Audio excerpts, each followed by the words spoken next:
Good evening, ladies and gentlemen. How are we doing today? Right, I'm not going to waste much time. I am going to go straight into talking about what it is that I want to talk about. I watched a video about with Nelson Chamisa making a presentation of his policies in Chinhoyi. And a lot of people will be surprised that I'm going to talk about Nelson Chamisa because a lot of you know that I don't like him. But today I'm not going to talk about the issue of sanctions. I'm actually going to try and look at what it is that Nelson Chamisa said, because I am a citizen of Zimbabwe and I want my country to succeed, and there are elections that are coming up and we do not know who's going to win those elections. There is a very good chance that Nelson Chamisa could become my president. And if Nelson Chamisa was to become my president, it is important for me as a citizen of Zimbabwe to support Nelson Chamisa. Now, a lot of people have always assumed that I'm a ZANU-PF supporter, of which I'm not. I am a Zimbabwean nationalist. The party that I support is the nation of Zimbabwe. I believe that politics a lot of time is toxic and problematic, but the truth of the matter is that we do have political parties. And because we do have political parties, at some point or the other, I'm going to be ruled over by a political party. I'm not happy with the current direction that ZANU-PF is taking, because the policies that made me support Robert Mugabe are being compromised at this particular moment, or at least it seems that way. So now I'm listening to another person that might become my president in the near future, which is Nelson Chamisa, because he is contesting in the elections and there's no one who knows what's going to happen in those elections. And so because Nelson might just become my president, I have to listen to his policies. I have to understand what it is that he stands for. So the very first thing that he talked about today is he gave an outline of what it is that he believes that these elections are going to stand for. He said this election is going to be about jobs, values, dignity, ending poverty, and kicking out ZANU-PF. That sounds very interesting. It sounds like somebody who's got a mission and somebody that knows what it is that he wants to achieve. And then he went on to talk about how he wants to give teachers back their dignity. Teachers are going to be better paid so that they can start to have their dignity again back in the classroom. I can understand why you would say that, because definitely Zimbabwe is a country of academics, a country that values education. The focus on teachers and making them an important part of our society is undoubtedly very important. He went on to talk about removing police from the street. Let police do police work, let them focus on doing police work, and let them not be creating roadblocks and trying to get money out of people, but let them be in the police station, working, solving cases, and becoming a professional police force. I definitely agree with him on that. The next point he talked about, and I'm not going to go in the order that he went, but I've created my own order based on the issues and how I've classified them. He then talked about elections. And he said, obviously, we need free and fair elections. But before we can even go for elections, the very first thing that we must talk about is who is printing the ballot papers. We must have an agreement between MDC and ZANU-PF on who must print out the ballot papers, because there is an allegation that there is an Israeli company that the ZANU-PF wants to give this, that is going to print ballot papers that have already got markings on them. I agree with that as well. If we're going to have free and fair elections, let us make sure that we are happy. Both parties are happy about who is going to print those ballot papers to ensure that there's not going to be anything mischievous. And if we are not going to have the Israeli company, we should also not have any Western company that MDC wants. We should have a neutral jurisdiction that is going to print those ballot papers in a way that we're going to all be in agreement. Then he talked about removing the defense chief, or it is the general of the military. I don't necessarily agree with him on that kind of a stance. It is very problematic for you to be a president in the making, or someone that expects to be president, and you start causing problems and talking about how you're going to remove military officials. For instance, what has advised him to remove the military official? Did he do an appraisal? Did he do a performance appraisal of that particular person? What are the reasons that he would want to remove the general of the army besides political reasons. I would be interested to find out what is the reason that he would want to remove him, and I would also want him to tell us who he wants to replace him with. And then how will this work now if he wins elections and he's already told the military that he's going to remove some of them? Will they salute him? Will they accept him as their commander-in-chief? And considering that Nelson Chamisa has not followed the constitution of MDC, will our military follow the constitution of Zimbabwe to follow Nelson Chamisa if he was to win? Let's talk about another issue that he talked about, was the social agenda. MDC has got a social agenda in which they believe that Zimbabwe has neglected its disabled people. And because it has neglected its disabled people, he's going to focus on making Zimbabwe disabled friendly. For instance, the transport systems must start to take into consideration disabled people. Buildings that are being built in Zimbabwe must be buildings that make it easy for disabled people to access. This is international practice, best international practice, because everybody around the world is doing that. He went on to talk about how we need to look after our war veterans. We're going to go back, and he wants to compensate war veterans and ensure that those war veterans are looked after so that they don't die in destitution, as what happened with Comrade Chinks. I do agree with that perspective, because I believe that for us to have the freedom that we have, our war veterans need to be looked after.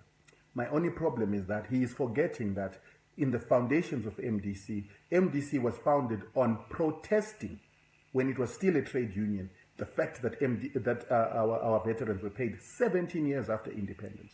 So I believe that either there has been a change of mind or there's a bit of hypocrisy, because when ZANU-PF did it, everybody said that that's what crushed the economy. I would also like him to spell out where is he going to get the money to pay these war veterans. Where is he going to get money to be able to compensate them if he does not go to the United Kingdom, the United States, and talk about reparations for the war that impoverished these very same war veterans, and the war that damaged a lot of people of their minds? Where is he going to get the money from? Because I think that the issue of reparations should be opened up, particularly with Nelson telling us how he's got a good relationship with the West. He then says that our government officials, all of those that are above 65, must be retired, they must rest, they must be looked after by the nation because they've served their purpose, and we must honor them in that respect. Whatever, on that very same point, there is a problem now that goes against what he calls his social agenda. If we are going to look after the disabled and our war veterans, how come he doesn't talk about what happens with our old people? Because there's a rhetoric with this new MDC that is anti-old people. A rhetoric that seems like old people are despised in Zimbabwe. So what is his policy and social policy on old people? What is his social policy on orphans and the poor? Is there going to be some social welfare system to take care of those people? He doesn't mention anything about that. Then he talks about coming into power. When I come into power, the very first thing he said he's going to do is to do a resource audit. Let's find out how many resources are in our country. Let's find out the nature of the resources that are in the country, where they are, and so forth. I love that policy. I think it is an amazing policy, and it needs to come with transparency. Because the one thing that we understand is that when the British were colonizing us, they had maps of where all the resources in Zimbabwe were, and we lost a lot of those maps when colonialism ended. A lot of the British people ran away with those maps. I would love to see a resource audit that tells us what kind of resources that we've got and quantifies those resources, so that when investors are coming in, when Zimbabweans want to invest, when they want to partner investors, they know exactly what it is. And this thing should be put into pamphlets and accessible information for our people. He says he would also like to do a land audit. And with this land audit, he wants to know who got land, where did they get land from, how did they get the land, and then he wants to know what is being done with that particular land. That is a very interesting aspect as well. I would even say maybe you must also create a land registry so that we know each and every property in the country and who owns it and so forth and so on. But with this land audit, he said that he wants to do agrarian reforms. With these very agrarian reforms, he wants to rationalize the land reform. He accepts that land reform has taken place and that people have got land. but he would like people to get title deeds. My question is, if you give people title deeds, how are you sure that they will not take that land and sell it to somebody who's got money and then end up being destitute? And when those people no longer have a village or a piece of land to stay, they end up coming into the city and living in shacks and shack towns like what we see here in South Africa. How do we know that that's not the situation that we're going to end up with people who are homeless because they've mortgaged their land for instant gratification? He said that people must know that land is not a pillow. And so if land is not a pillow, those who are not producing on the land, we're going to charge them a tax. And after charging them a tax, we're going to drive them off the land and get other people who want the land to come on. I find that very problematic. Because if we are going to attach our land only with financial production, what happens to the disabled people who cannot produce? What happens to the old people who need land but cannot produce and maybe are looking for somebody to lease the same land? And what happens to those people that are too weak or just don't have the manpower to produce on that land? Do we chase them off the land? And when we've chased them off the land, where do they go? Is land only about production, or does the Zimbabwean citizen, the Zimbabwean person, have a right to land in the same way that they used to have land before the white man came? Do we push them back to the reserves that white man created and let them overcrowd the reserves because they don't qualify to have land just because they didn't produce? How are we able to handle that particular issue? He then said another thing that he wants to do is he wants to reform the land program from command agriculture to smart agriculture. And according to him, what smart agriculture is he will give inputs to the farmers, he will open new markets for the farmers, and then he will take the top 10 farmers of every region and they will elevate those. My problem with that explanation is it sounds like command agriculture, because command agriculture is about giving people inputs. Command agriculture is about providing an internal market by selling that to the government because we currently don't have surplus. And then at the same time, the new idea of choosing the top 10 farmers is a brilliant idea, but for what are we choosing those top 10 farmers per region? Another thing is he doesn't talk about training and support. What's going to happen with training and support? And another thing is, how is he going to develop infrastructure in the rural areas? He talks about infrastructure, but he talks about trains, he talks about roads, but I don't hear him saying anything about developing infrastructure for the rural areas.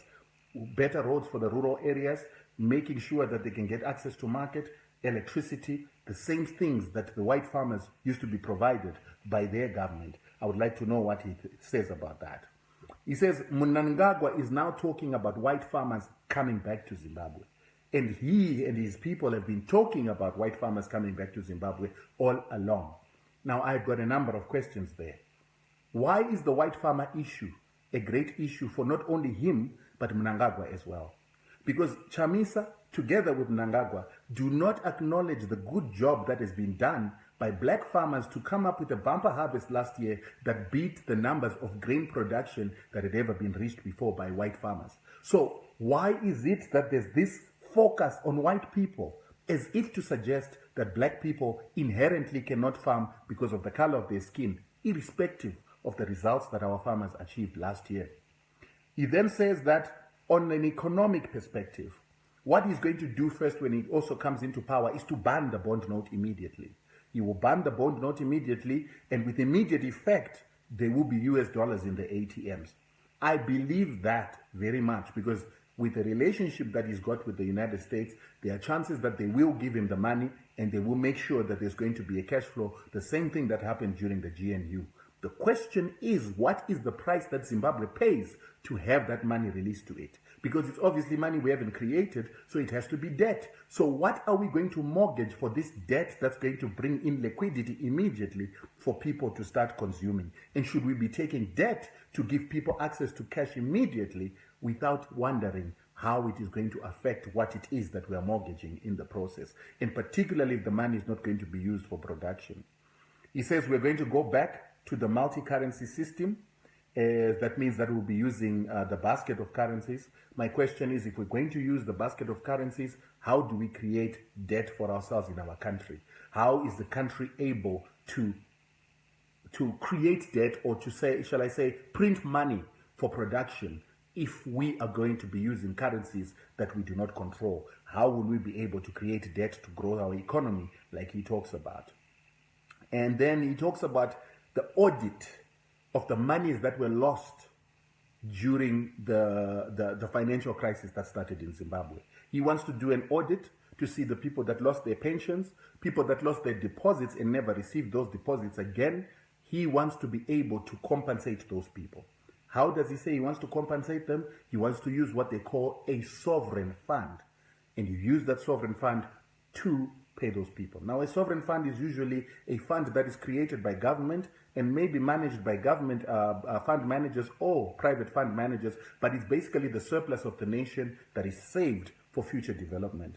My question is, where is he going to get money to create this sovereign fund, considering that Zimbabwe is in a huge debt right now that needs to be paid, over $10 billion that needs to be paid? How will he start to create a sovereign fund in those savings when we've got that big debt to clear? And while I'm on that, when I go back to the agrarian reforms, he does not give any answer as to what he's going to do about compensating white farmers. Is he going to compensate white farmers, or is he going to give white farmers back their land? He doesn't talk about that, because that's part and parcel of the debt that Zimbabwe will have that can actually affect whether we can create a sovereign fund. And the question is, will he negotiate with the West about cancelling the debt of the white farmers? Will he challenge the whole concept of that debt? I wonder how it is that he will treat that. Infrastructure. He says, seek ye the kingdom of infrastructure first, and the rest will follow. So he believes that infrastructure needs to be a central focus for the development of Zimbabwe. And this infrastructure that he's talking about is 6-lane highways. He wants to start by doing 6-lane highways and high-speed trains. My question is, have we carried out an audit to see if Zimbabwe needs 6-lane highways? Have we looked at the congestion to determine whether the roads that we have currently and the lanes that we have currently are not adequate? Is Zimbabwe in a position to have 6-lane highways? Are they necessary, and will they be able to bring development and a return on investment in the process? I would like him to give an explanation of that, because we are not South Africa. We don't have 9 million cars in in Harare. So why would we need 6-lane highways? High-speed trains. Zimbabwe takes 10 hours from border to border. Are we really in need of high-speed trains? Who will use those high-speed trains? If we can't even facilitate airliners flying from Harare to Bulawayo regularly, and airliners are cheaper than trains, anybody who's been in Europe understands that a train is the most expensive mode of transport than flying. So the question is, do we need a high-speed train? Will it have a demand? And is it worth us spending so much money if we're a country that is not producing anything? He goes on to talk about the service industry. He wants Zimbabwe to be a center of services. One, he talks about Victoria Falls becoming the Las Vegas of Zimbabwe, where people can go and go on holidays. I don't know what he means by that. Does he mean that it's just a holiday resort, or does he mean that it's going to become a casino resort? And if it's going to become a casino resort and a gambling country, is that what it is that we need, particularly when he talks about in the beginning that he wants to restore the values of Zimbabweans? Do we need to be bringing gambling together with alcoholism and all the other problems and dependencies that we've got in Zimbabwe? We must be a tourism resort. I agree with that very much. And we must encourage Zimbabweans themselves to become the first form of tourists in Zimbabwe. I agree with that 100%. But we have to create the jobs. We have to start producing for Zimbabweans to have the disposable income to become tourists. He then goes on to, so he talks about all this building and the development of these roads, and he says it's going to cost us, or his government, $14 billion to do that. My question is, where does he get $14 billion from? Where does he get $14 billion to restore the infrastructure? Infrastructure that we have to mention he was part and parcel of destroying by lobbying for the sanctions that MDC asked for because Zimbabwe had taken land. So where does he get that $14 billion from? And it's $14 billion that Zimbabwe has lost ever since sanctions were imposed on us in 2001. Does he take responsibility for the fact that the sanctions that they asked for as MDC, the sanctions that they asked for to stop development of Zimbabwe so that they could be voted into power, becomes part of the money that he lost, that he now has to go and borrow? So to answer where he's going to get the money, he said he's going to borrow. and he's going to borrow based on our resources, because Zimbabwe has got a lot of resources. And according to him, because we've got a lot of resources, those resources are what we're going to use to pay the debts. Now, if he has not yet done a resource audit and he's still going to do a resource audit, how does he know that the resources that we've got in the country can afford us to take debt now to develop things like roads and have fast railways at $14 billion? How does he know that our resources will be enough? How long will it take to pay that debt if we mortgage our resources today? And another thing that he doesn't talk about in his resource policy is who is going to own those resources. Are they going to be owned by foreign companies, and therefore the government makes money by taxes and the taxes of the people that are going to be working for those companies that are taking our resources? Or does the government continue to have control of those resources? He doesn't say anything about that. When it comes to age discrimination, he keeps talking about how at 65 people have got to retire. The issue of age is a problem. For me, we cannot focus on age as if age is what determines the intelligence of a person. We cannot focus on age as if age is what determines whether a person is going to be capable of undertaking the developments that we need in Zimbabwe. As I will always say that Robert Mugabe is the leader that has achieved more than any other African leader has ever achieved in terms of giving his people land and their resources and giving that control to the people, and also taking away people from being slaves of capital. The point that he needs to understand is today, if he comes into power, for him to negotiate about our resources, he's only negotiating because somebody protected those resources, somebody protected that land, that they are not owned by Europeans. That man who did that was an old man. And it is wisdom that he had that many young people on this continent do not have. So can we really make age an issue? Number two, old people are what you call the nation's institutional memory. Those people have so much knowledge, experience, and wisdom. Counting them out is a danger, particularly when young people start giving them as a reference. And he referred to the American government and said the American government has got young presidents, but what he doesn't appreciate is it's not those young people that run the country. It's not those faces, the presidents that are elected in America who run the country. There's think tanks in America. There's Congress in America. And a lot of the people in those Congresses and these think tanks, Council on Foreign Relations and the Bilderbergs and so forth, have got very old people. And those old people are the people that are coming up with the wise policies, with this institutional memory, this national memory and international exposure that allows them to make the policies that might sometimes not sound good, but they keep America the way it is. That is something that our leaders, if they cannot acknowledge that America is not about the leader. Barack Obama couldn't give change to black people because he was not running the country. He was following policies. He was following ideas and strategies given to him by other people. If we can't appreciate that and they start making youth the whole idea, it's problematic. He says that one thing that he said that I loved a lot is he said, the giving of food during droughts, the giving of food during hard times must not be done by chiefs and headmen that are party loyal. Those that give food only to people that are ZANU-PF and do not give food to people that are not ZANU-PF, I agree with him totally. And he said that he will create a government agency that will distribute that food to ensure that everybody is given food, whoever needs food. I love that policy. It is a very smart policy, and I agree with it. He does not want nepotism in his government. No jobs for pals, no jobs for people. And the government employees must be highly paid so that they do not look for other places to go. Now, I like what he's saying. I'll then go and explain to you my issues with that later. And then he says he does not need 100 days like Mnangagwa. He needs only 14 days to change the situation in Zimbabwe. The moment he comes in 14 days, there'll be no queues at the banks. We've already talked about that, because he will get money from the Europeans, he will get money from the Americans, plus there'll be a relaxation of the sanction policy, so he's going to get money. The question I asked again is, Where's that money going to come from? Because Zimbabwe doesn't have some money lying around somewhere that is automatically going to be released. We're going to have to borrow that money and add to the 10 billion plus the 7 billion that's supposed to be given to white farmers. Where do we get that money from? Plus the 14 billion that is supposed to be used to construct roads and infrastructure. That already puts our bill at 26 billion that is already putting upfront and promising to invest into the economy.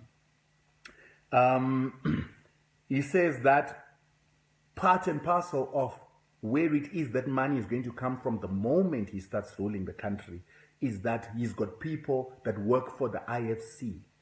And what people need to know about the IFC, it's a bank, and that is a bank that belongs to the IMF. So he's got Zimbabweans that are sitting in an institution that is known for compromising small nations, for basically reinstituting colonialism through capital. He's got people who work there who are going to advise the MDC on how it is that it must run their programs. We want the IMF to tell Zimbabwe how it's going to run its economic policies. I find that very problematic because the IMF has no good reputation, and all the countries that have developed themselves to the extent that they have, like China, do not rely on the IMF. He does not say anything about BRICS. Everything he talks about is about the West. Economic productivity. He says we need to produce. This is something I've always said in my videos. We need to produce, and we need to produce because we are consuming too much. Zimbabweans are great consumers. We don't invest. We don't believe in production. I buy that. And he is already showing signs of wanting to consume more than produce by wanting trains and 6 highway lanes without looking at the production and investment in production, investment in irrigation, investment in industries that can start to help us. I would like to understand why that is.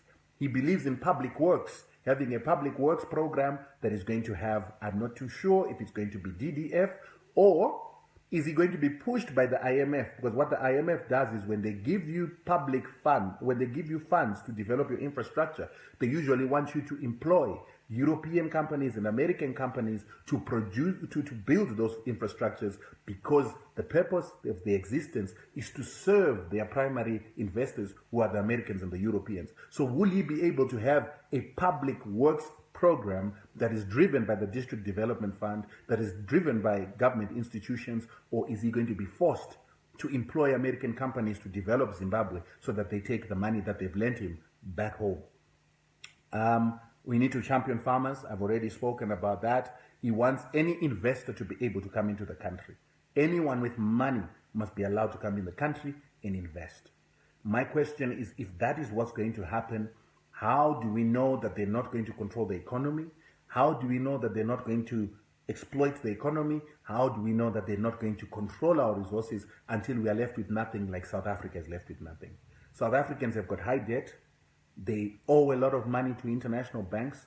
They are labor to companies that are Western, and they have no savings because they're busy paying debts. Then they own no resources. Is this the situation that he wants to put us in? A position where Mugabe let us have our resources and our land, which are assets on our balance sheet. Is he going to now allow foreign investors to come, start a factory, give them control of our resources, give them control of our people as labor and slave labor, and then allow them to start taking the wealth out of Zimbabwe and leaving the Zimbabwe in debt and as employees that don't have any savings? I would like him to be able to give us more on that, because the West never gives you money unless you're going to give them control of your resources. It's all they want. And that's the question. Will we give them our land? Will we give them our resources for them to control?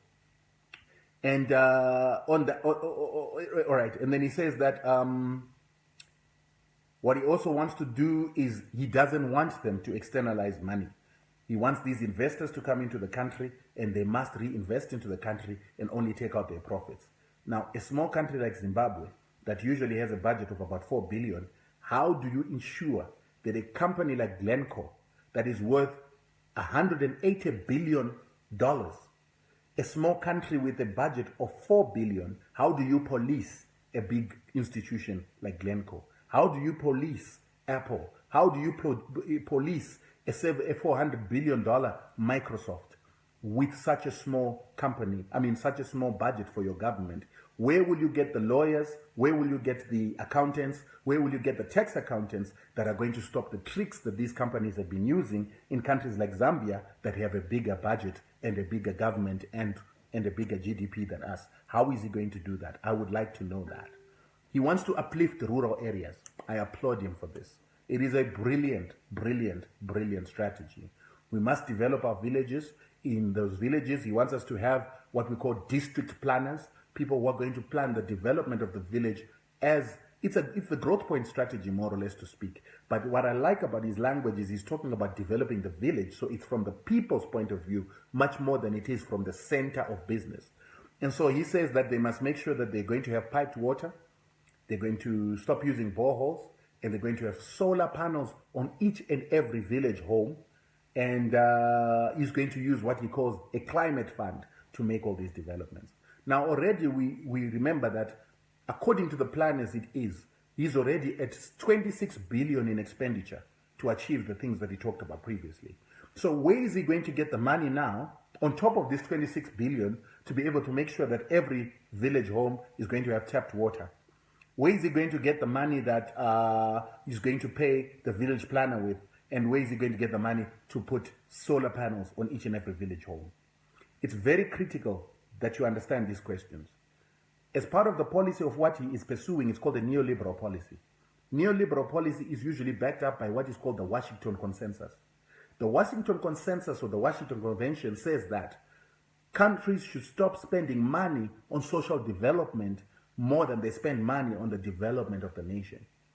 The Western countries that he relies on, the ones that are going to give him the debt, the IMFs of this world, will they allow him to develop the people? Because the reason they fought with Mugabe before was Mugabe elevated too much expenditure on educating Zimbabweans. And the reason he was put on structural adjustment program when he ran out of money is that they were saying stop developing the people and invest in production. So are they going to allow him to give people water and to give people solar? I would like to know that. And then, now let's go to natural gas. He says that a lot of our debt is going to be funded, obviously, by our resources, and one of those resources is natural gas. And he says that the Smith regime used to have a strategy where they wanted to build a road from Lupane all the way to Beira, and then they were going to be able to transport the gas to ships there where it was going to be shipped to Europe. Now, the focus on Europe is very insistent in his presentation. And my question is, what makes him think that Europe wants Zimbabwean gas? Particularly when you consider that there's the Middle East, there's Norway, there's Russia. All those are big gas producers. In fact, the biggest gas producers in the world. What would make them take gas that comes from the tip of the African continent and the transport cost it is going to cost to take it to Europe when Europe has its own gas and the Middle East is close by? I would like to know how he will achieve that. How he will give countries that have already got their gas that's not going to be too cheap and gas that's going to allow us to still make a profit. But right, he says that a good plan has no color. And the reason why he was saying this is to justify this look west policy. His whole presentation was about looking to the Europeans and the Americans. And my question is why? But I will go into that in just the next step. He talks about creating the Development Bank of Zimbabwe, a development bank that is associated, I guess, with the sovereign fund. This fund will be used to fund Zimbabwean businesses and entrepreneurs. It's going to be the one that is going to be used to lift Zimbabwean entrepreneurs, give them capital, and allow them to develop themselves. Brilliant idea. But where's that money going to come from? And you will see that the pattern of what I'm talking about keeps asking, where's the money going to come from? Because we don't have a pool of money sitting around to invest in all these ambitions. And we've gone through 17 years of sabotage where we were not saving anything because we were under sanctions. We're unable to trade with the world because we're under sanctions. We're unable to cancel our debts because we're under sanctions. Our companies were not able to trade freely because of sanctions. And we lost a lot of money. Where are we now going to get all this money that he keeps talking about to do these grandiose programs? He then talks about our foreign relations policy. His foreign relations policy is basically a look west program. He's very dedicated to doing business with Europeans and doing business with the Americans. My question in that respect is, if we had Americans and the British and Europeans as our biggest investors while we were under colonialism, and they were the ones that put investment, and they were the only ones that put investment from 1891 all the way to 1980 when we got independence.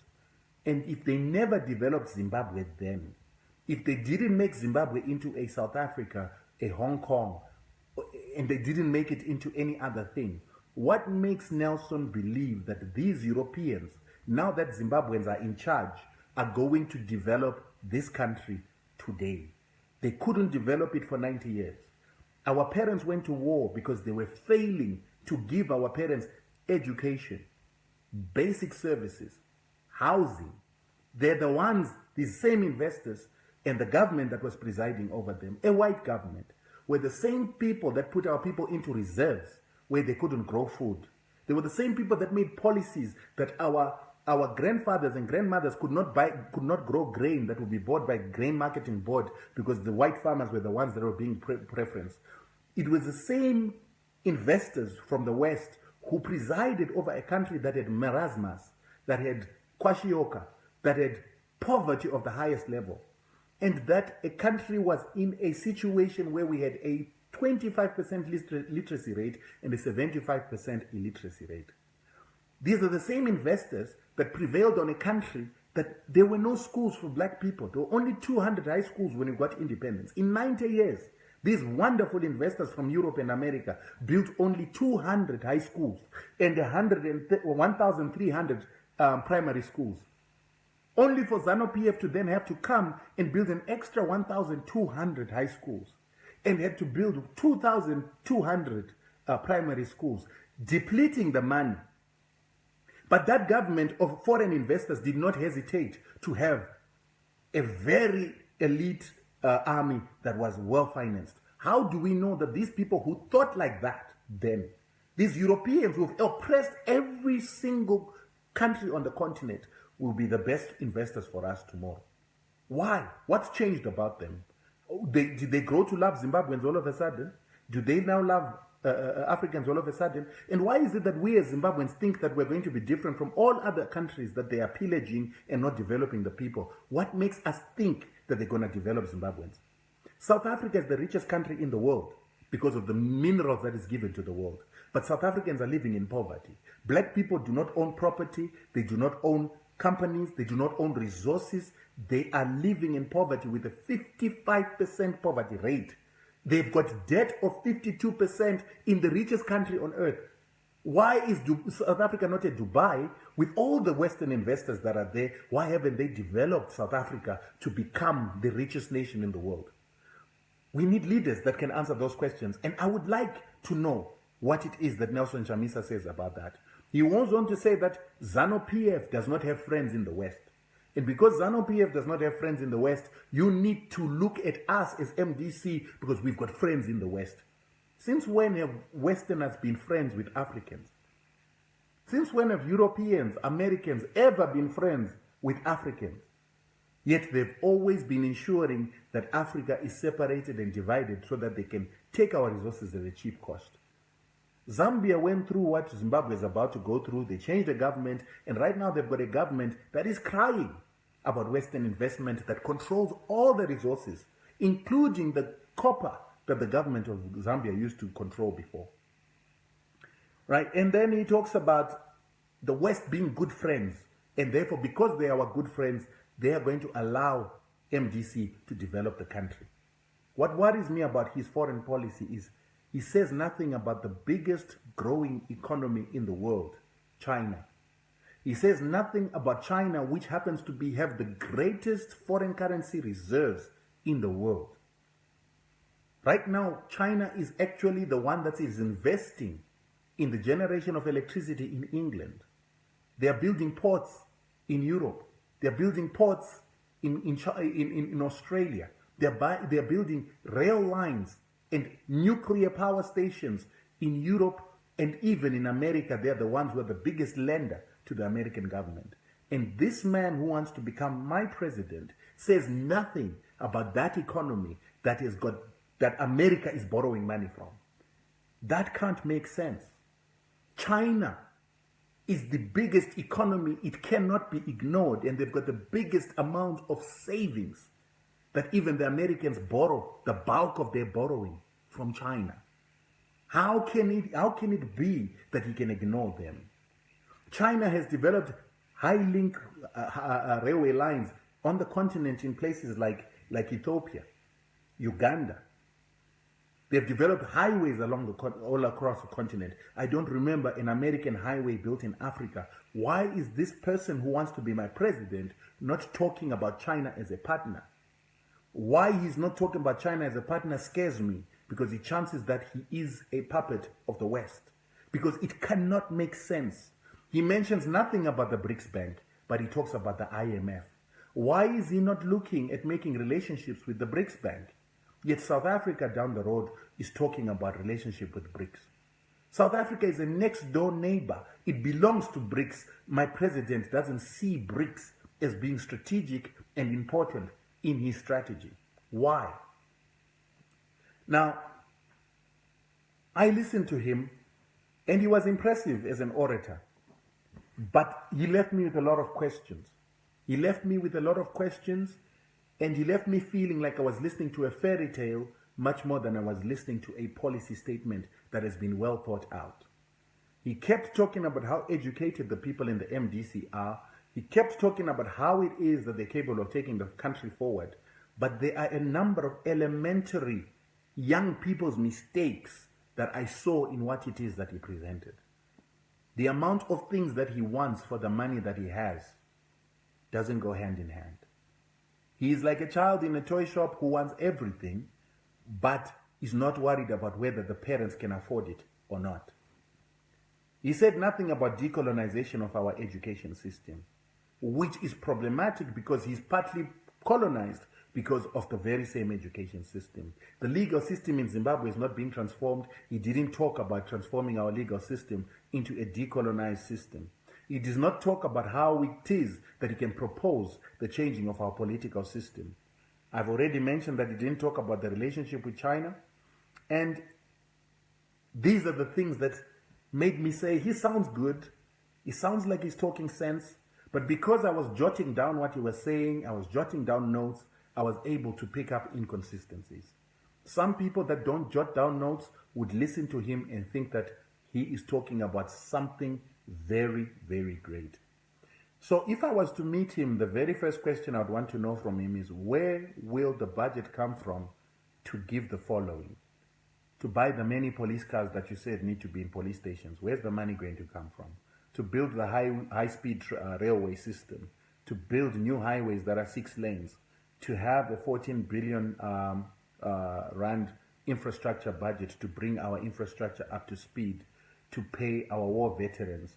Where are all those monies going to come from?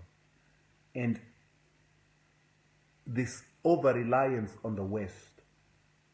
If you are an African president in 2018, and a young president at that, and you do not understand that neocolonialism is happening on the continent. Imperialism is happening on the continent because the West that he wants to rely on do not have resources, and they rely on African resources. And because they rely on African resources, they cannot afford an Africa that industrializes itself to process its own resources. If I've got a president who is young, and our generation who doesn't understand that, I'm worried. In the same way why I'm losing support for Emmerson Mnangagwa, because he also keeps talking about the rhetoric of going into bed with his enemies and people that exploit Africa because they need to survive by exploiting Africa. And another thing that worried me is he has no policy on African unity. All of his talk is about how we need to sell our resources, to sell our products to the West, and to the West, and to the West. But he does not talk about selling our gas, our agricultural produce on the continent. He does not talk about building relationships for us to open our bridges and our borders. He does not talk about African unity for us to start becoming self-dependent. He keeps talking about dependency on the colonial nations. He also does not go into explaining to us that how is he going to ensure that after sanctions are removed, he corrects all the losses that happened while sanctions were there. It's important that we analyze these things so that we can be able to see if this government will be able to deliver what it promises. For now, I feel that we are about to receive a puppet government that worships the West, that worships our colonizers, on the pretext that our colonizers will develop us, failing to realize that they've never developed any nation on the continent, including those like Nigeria, as rich as it is. It's never been developed by the West, yet it has gotten oil and more resources than Zimbabwe. So what makes him think? I'm going to try and take a call because I see some people asking. I usually don't take calls because I have problems talking to people. So Zim Culture, I'm going to try and invite you, but otherwise what it is that we talked about. Alpheus,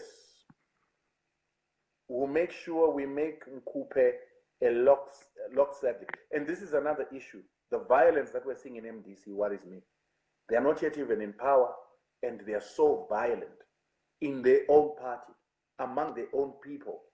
What happens when he now controls the military and he controls the police and the Central Intelligence Organization? What is it that this young president, who is so power hungry that he didn't follow the constitution, who is so power hungry that he's going to get his young people to beat the supporters of Kupe, when we give him the reins of power? What's going to happen when we give the Zim Culture? How are you, brother? Culture. Dave? Yes. How are you, man?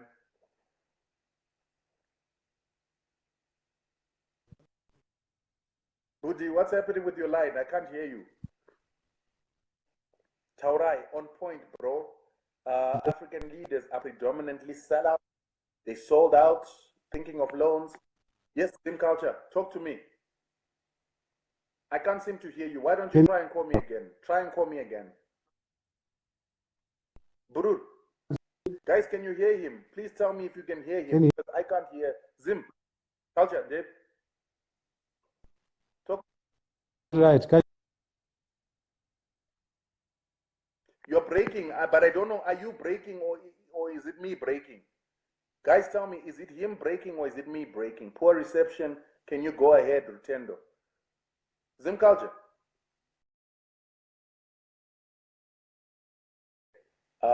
Alpheus, you can't hear him. You did tell me that. Okay, cool, man. Mudiwa, I can't hear him. All right, thanks, guys, for telling me that. Alfonso Chuma, Hana Internet. Laura, let me see. Albi, maybe I missed, but I'll be very much want to know how the West is different from the East. Let me tell you where the West is different from the East. At no point have we ever been colonized, and at no point has any African country been colonized by China. No country have guns been ever taken out by China to steal somebody's oil. No time has China ever killed Gaddafi or a leader similar to Gaddafi. There is a fundamental difference between the West and China in that China has never colonized anybody. And we were trading with China in the 1400s. So why is it that today we see China as an enemy? What have they taken from Africans? What have they stolen? Who have they killed? Which country and economy have they controlled? Whose oil did they take? We need to ask questions, ladies and gentlemen, than to just listen to what it is that Western propaganda tells us. It's dangerous to read Western propaganda. They're the ones that are making us hate China. China has built roads in Africa, roads that never existed. It's put roads in countries that never had roads before. It's put railway lines where the British never built their railway lines. We've got to become smarter and analytical than just to always say China. China is not our problem. On the African continent today, the United Kingdom controls $1 trillion of our resources. The United States government is second, controlling $750 billion of our resources. And the rest of the France, Italy, Germany, and Netherlands, they control another $500 billion worth of our resources. When you add all these up, that's $2.5 trillion worth of resources that are controlled in Africa by Europe. Of that, there's no China. China does not control that amount of resources in Africa. So why are we scared of China? Why are we scared of a country that even Americans tell us to be scared of China, but they're borrowing Chinese money? They owe more than $3 trillion in America right now of Chinese money. The people who buy Chinese American bonds are the Chinese. The British right now are building a nuclear power station that is funded by Chinese money. They want us to be scared of Chinese investment, but they're not scared of Chinese investment. There's a port being built in Australia right now by Chinese. The European continent is being funded by Chinese money. So why are we supposed to be scared of Chinese money, but they're not scared of Chinese money? They're not scared of Chinese money because China is not a problem. China is not looking to colonize. China is looking to put its capital where America is putting its capital, but in the process, China wants to develop. The only thing they want is if we give you money, if we develop your infrastructure, we've got better payment terms. They actually have better payment terms than Europe. The interest rates that China charges are so much lower than what it is that the IMF charges. There are countries right now, like South Africa, the loans that they've got from the international community or international market, they expend 15% of their GDP paying back debt, particularly to the West. There are countries in South America and Africa that spend up to 45% of their GDP paying debts to Europe, to the IMF. So why are we supposed to be scared of China when they've got cheaper debt? Their things are cheaper. When we decide to buy machinery from China, it's going to be cheaper than machinery from Germany. And then the Chinese themselves, the only condition they want is that the people must come and do the job because they want to employ their people. Yes, we might compromise on our own employment, but we're getting cheap debt. And then the price of this infrastructure that is being developed is cheap as well. We've got to understand these things, ladies and gentlemen, rather than to speak the rhetoric that we're taught by the West. And this is the one thing I try to teach you guys here when I come here, is that stop thinking what they taught you in your MBA class or your business class. Start reasoning. Because what they teach us in MBA is not to make us efficient and successful, it's to make us reliant and dependent and administrators of their system. They didn't do half of the things they tell us to do. They tell us to open our borders. They tell us to liberalize our financial systems if we want to be able to grow our economies. They grew their economies by closing their borders, by closing off their financial systems, by not allowing capital outflows. That's how South Africa developed. The Boers did not allow capital outflows. They only allowed money to come in and reinvestment in, and they did not want money leaving.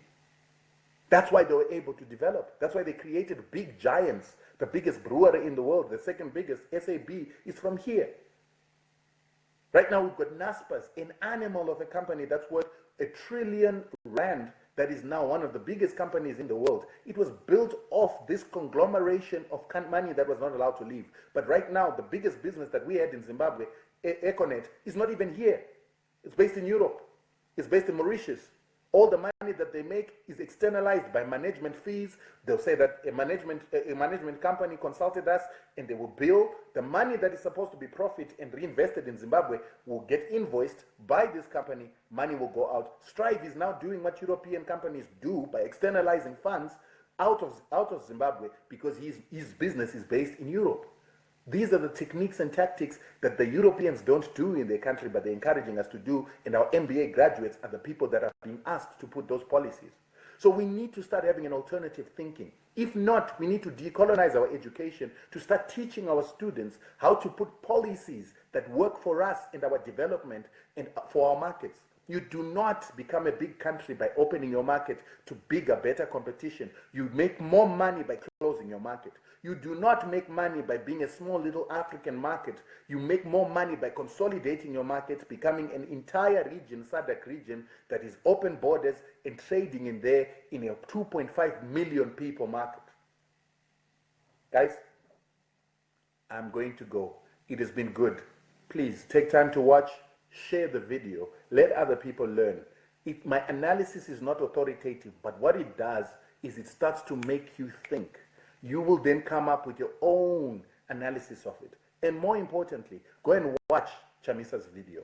Let these politicians not speak alone. Let them speak to the people and let the people listen, take heed, write notes, and then analyze what it is that they're saying.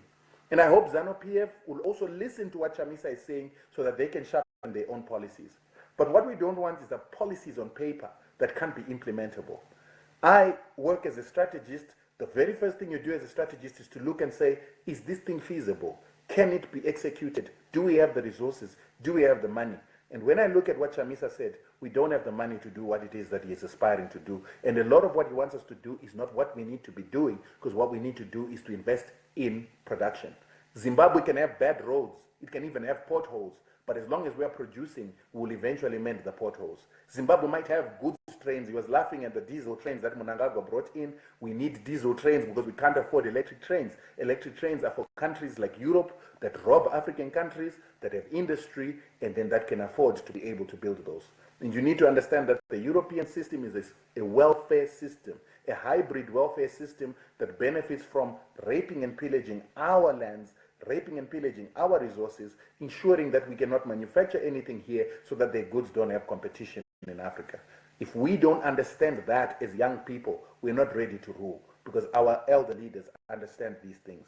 So I hope that Chamisa can make some amendments. Thank you, ladies and gentlemen, and good night.